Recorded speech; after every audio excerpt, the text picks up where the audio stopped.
Hey everybody, how's it going? My name is Vixie. Welcome to my channel. Today I'm going to show you how I print the inserts that I make in Canva using the Silhouette Studio program. This is a free app available for Windows and Mac, and you do not need to have the Silhouette cutting machine in order to use it. As always, I will have timestamps in the description so you can jump around to where you need to be. So for this tutorial, I'm going to assume that you already have this installed. If you don't, I will have the link to the downloads page in the description. Okay, so the first thing that we're going to do, when you open up your program, this is the page you should be looking at. I have the business edition, as you can see right here by the top left-hand corner. It says Silhouette Studio Business Edition, but you don't need it. The free version will be just fine. So there's a couple of things we have to do first, and one of those is making sure that you're in the right measurements. So we're going to go down here into the bottom right hand corner where it says open the preferences panel. It looks like a little blue cog. You're going to click on that, and then you're just going to take a look in the very first section here, which is general, and come down to unit of measurement. So my unit of measurement is generally in centimeters because I'm in Australia and that's what I work with. That's what I'm used to working with. However, you can just click on the little arrow and the drop down menu will appear and you can choose whatever you want. I do believe when you first start the program, it will automatically start off in inches, and that's fine too. I very often switch between inches and centimeters depending on what I'm doing. So for this, actually, I'm just going to stay in inches, but you can choose whichever measurement you are happy to work in. So then we're going to come over here to page setup. If this menu here is not open when you open the program, and it looks like this, all you have to do is come over here to the top right hand corner where you can see this little white page icon, and a little pop-up will come up and say this is the page setup panel. So we're just going to click on that, and then this is where we're going to change some settings. So we're going to go over here to the rightmost icon. This is the registration mark panel, and we're just going to turn off the registration marks. The registration marks are actually for your cutting machine. So if you don't have a cutting machine, you don't need to worry about these. But since we're not going to be using the cutting machine, even if you have one, you can just turn them off anyway. You don't need to have them on. So then we're just going to come straight back over here to the page setup section. And I personally like to rotate my page to landscape. You can leave it as portrait if you want to. I just personally prefer landscape, so that's what I'm going to switch it over to. And then you want to come up here to media size. This is important if you are not in Australia or if you're not using A4 size paper, because you want to choose the media size that you're going to be printing on. It'll pretty much either be a letter size or A4 size. Since I'm in Australia, we use A4 size paper. That's what I'm going to choose. But if you use the letter size, just click on that and it will change the dimensions of your canvas here. And that's pretty much the only thing that you need to make sure it's specific to whatever you're going to use. So I'm just going to come back here and change that to A4. I am going to be creating insert containers. That's what I call them. Insert containers for the inserts that I will use. Yours will be in the dimensions of whatever inserts you use. So if you use A6, then you would change your container to the dimensions of an A6 size, or personal wide, or personal, or whatever size you're using. If you're using A5 size, I'll tell you right now, you can only fit 2 containers on a page because of the A size width and the height. And that pretty much works for B6 as well, which is what I use. So you want to come over here to the left-hand side, and you'll see a bunch of things on this left-hand side panel. What you want to do is just click on the drawing tools. It looks like a rectangle, and then click on the actual rectangle itself, and you're just going to draw a rectangle out. So as you can see, these are arbitrary numbers. We just have to come up the top here and change them. So with a B6 size, it is 5 inches wide by 7 inches tall, and you can see that it has just changed the size of that.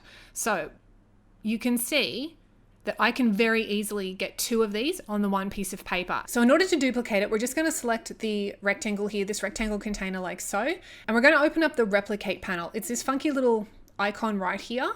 And if you hover over it, it will say open the replicate panel. So even if you don't know what it looks like just by sight, as long as you just mouse over it, it will pop up and it will tell you what the actual section is and what it does.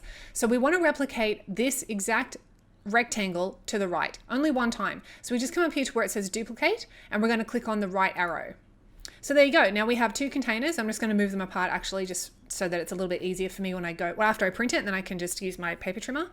But I want it centered to the page, and you don't have to do this. This is just me being pedantic, but you don't have to do this at all. So all I'm going to do is select both of them with my mouse and then come up here to this little center of the page icon right here. Sorry about that, that was my phone. So before we actually put our inserts into our containers, what we want to do is make sure that our printer will see the cut lines. This is very important. So you can leave them red if you want to. You can also change them if you want to change the color of them. You can come over here to the right hand side to the line style panel, and you just click on that, and then you just click on the little colored lines. So this is where you can actually change your line color if you want to. That's just black, that's purple, that's teal, green. You can change it to whatever you want it to be. I actually like to leave it mine black.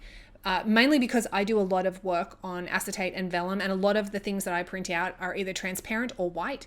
And on a white, if you're printing on a white sheet of paper, you pretty much need to see the border that you're going to be cutting around, and I just prefer black, but you can have it as whatever color you want, doesn't matter. Right, so now that we've got that done, we need to change the thickness of our lines. And then we're just going to come down here to thickness. And you don't need to make it super thick unless you really want to.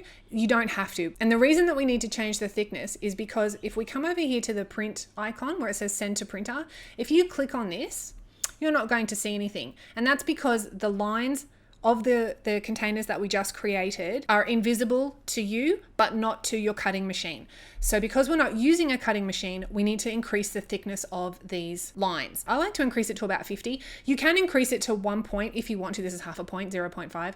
You can increase it to 1 if you want to. It just makes the lines thicker. And now we're just going to come back up here to the center printer icon and click it.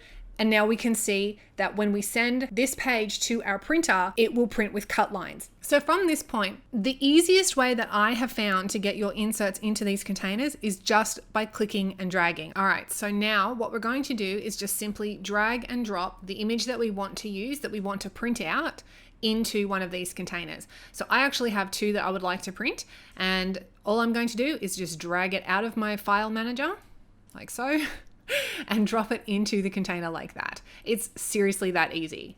And we're going to do it again.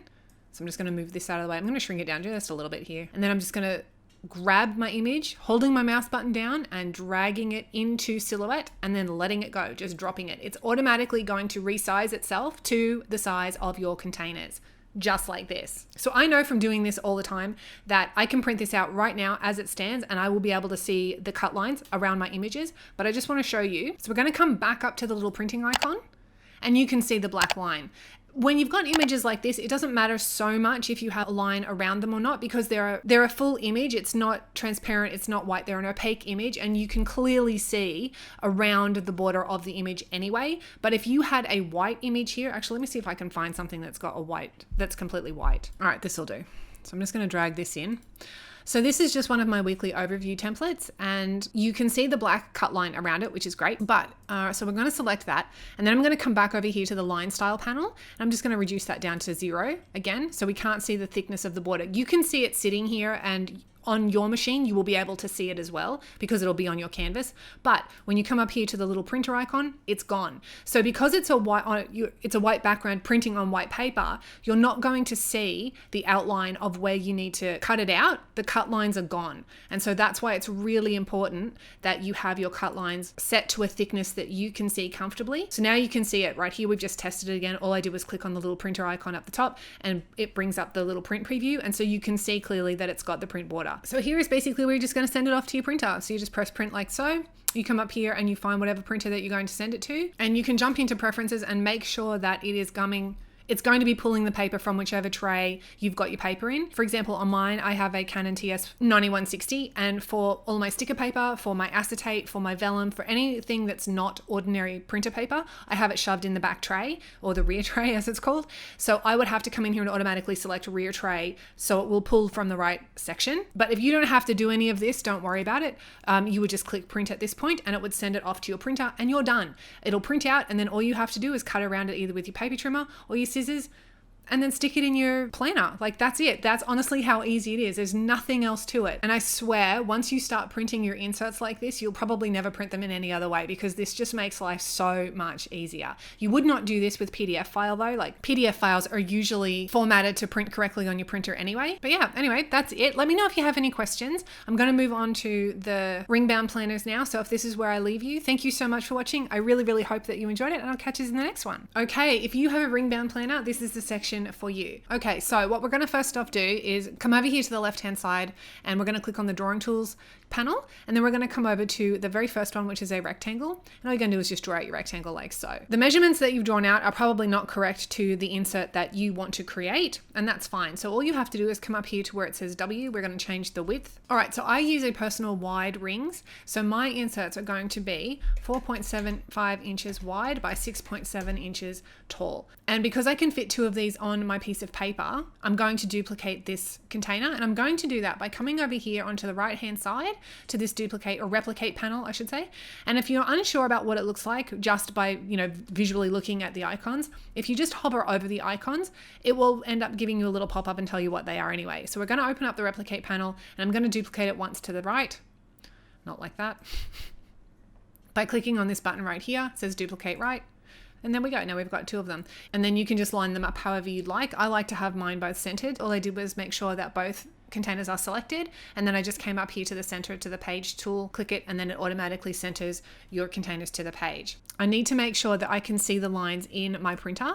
And at the moment I cannot. As you can see, it's completely blank. And that's because these lines are currently formatted for the Silhouette cutting machine and not to print out physically on a piece of paper. So in order to change that, all I'm going to do is come over here to the line style tool. It looks like a bunch of lines. And then I'm going to come down here to thickness and increase that to 50. I'm also going to change the color to black. You don't have to, it's just my personal preference. The most important part is making sure the thickness is thick enough that you will be able to see it after it prints out onto your paper or your vellum or your acetate, whatever you're printing on, you want to be able to see the cut lines.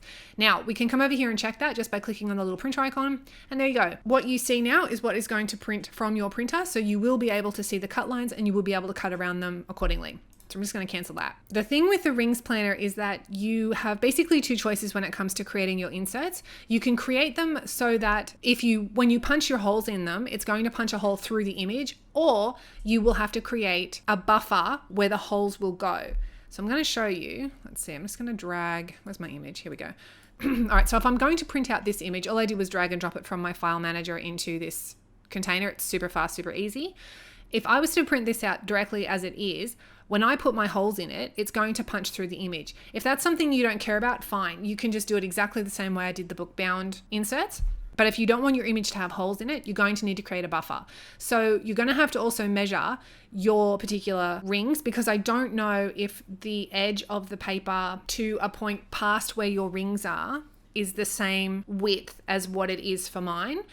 I'm not sure if you understand that correctly, but I have to leave a 1.3 centimeter gap between the edge of my paper and where I want the buffer to stop. It's just after where the holes will be punched in the paper, if that makes sense. You know what? I'm just going to jump into Canva real quick and show you. And my personal wide dimensions are already in, so I'm just going to click on that, create a new canvas. Okay, so the easiest way that I have found to do this, because we want to create an allowance within Canva so that we don't have to mess around in Silhouette Studio and make it awkward when you're trying to get it to print correctly. The easiest and best way I have found is just come over here to elements, click on your square element, drag it all the way to the left. And the allowance that I'm going to use for my rings planner is 1.3 centimeters, which is approximately ½ an inch. So all I did was make sure the width comes down to 0.5, and I'm just going to drag the element up so it's all the way to the very top of my canvas, so it's the full height that it needs to be. So now everything to the right hand side of this element I can use as my design space, and I can put whatever I want in here and know that when I print it out, I can then use where this gray space is will be where the holes go, and they will not interfere with my photo or my picture or whatever. So let's just grab this fellow here. He looks pretty happy. I'm just going to drag him out. So there we go. So now he's completely dragged out into this section of the image, and he's not behind the gray section. So you can see right now, if we delete the gray section, this is where your holes will go. This is where you're going to punch your holes into so that you're not interfering with your image. If you don't care about punching holes into your image, then you don't even have to worry about this at all. This is only if you want to have that allowance for the holes for your ring planner. So now that we've got that, let's go ahead and download it. We're not going to make it transparent image, but we do want to make sure that this is not gray anymore. So whatever color element that you had here, make sure you delete it before you download it. Otherwise it will print gray. If you don't mind that, that's fine. I didn't want it printing gray. So let's jump back to Silhouette. And now we're just going to grab the image that we just created with the allowance and drag it into our container. So now when you print this, let's just make sure that the line thickness is there and we can see it. And it is, we can see it perfectly. So now this means that once you print this out on your printer, you've got your cut lines that you can cut around using either your scissors or your paper trimmer. And then you've got this beautiful little allowance here for your hole punch. And it's not going to interfere with your actual main design at all in any way. And that's it. That is honestly how easy it is to do. So now all you have to do is bring your other image over. If you want to print 2 or more on the one page, come up to your little printer here, click print. Go into your preferences if you need to change your paper source and where it's coming from. Otherwise, you don't have to worry about that. And then just go ahead and click print and you're good to go. You're done. Once it's printed, you cut it out you punch it, you stick it in your planner, you're good to go. So I really, really hope that helped you guys. Leave any of your questions in the comments. I'll get back to you as soon as I can. Thank you so much for watching, and I'll catch you all in the next one. Bye, everybody.